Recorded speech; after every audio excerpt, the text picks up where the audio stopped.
comment wala isku xiri karaa post iyo comment waa isku mid message wala isku xiri karaa ma jirta inay dad xiriir soo wada ma rabta fariinta la isku xiray baa muhiim يعني sida loo dhigay comment wala isku hadaad tiraahdo madaxweynaha hala dilo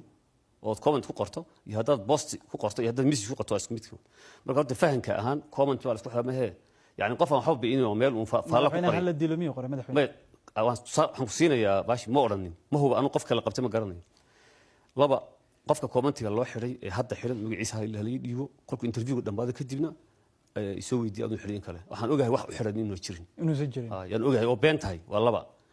يعني فاهم كان dadka siinaya comment baa la isku xirida lawada comment la isku xiri karaa postiga waxa lagu qoro iyo comment waa isku mid marka wuxuu qoray oo ra'yigiisu cabiray qofkii lagu xiray leeyahay ra'yi khaldan haduu cabiray waa la xiri karaa sharciyan ceebna ma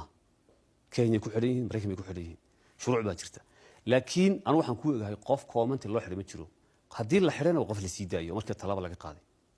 haduu jirana magaciisa la inoo soo sheegay ma jiro waa been madaxweyne xogta ahayno waxa kamid ah hadadan inay xiran yihiin ilaa 4 qof dad ku dhow waxa ku jira leeyahay wariye wasiir ku xigeen hore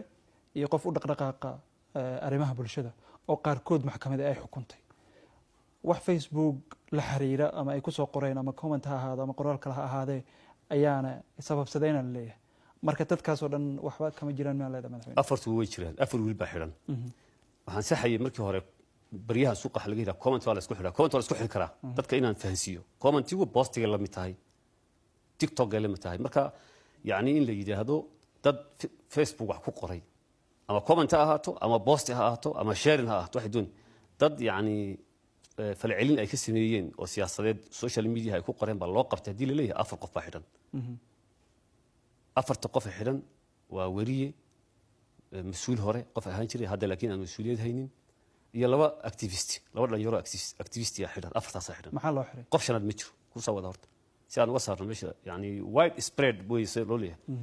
بيلهم بين هذا بيش وجوده بان الحري انت كهريسه تحدنا ونعاس مجرن دعوي كلكم انت الحري اللي سيدا وجرن وانا الحري كرا افرتا قف waxa lagu eedeeyay oo eedood ay tahay in ay sumcad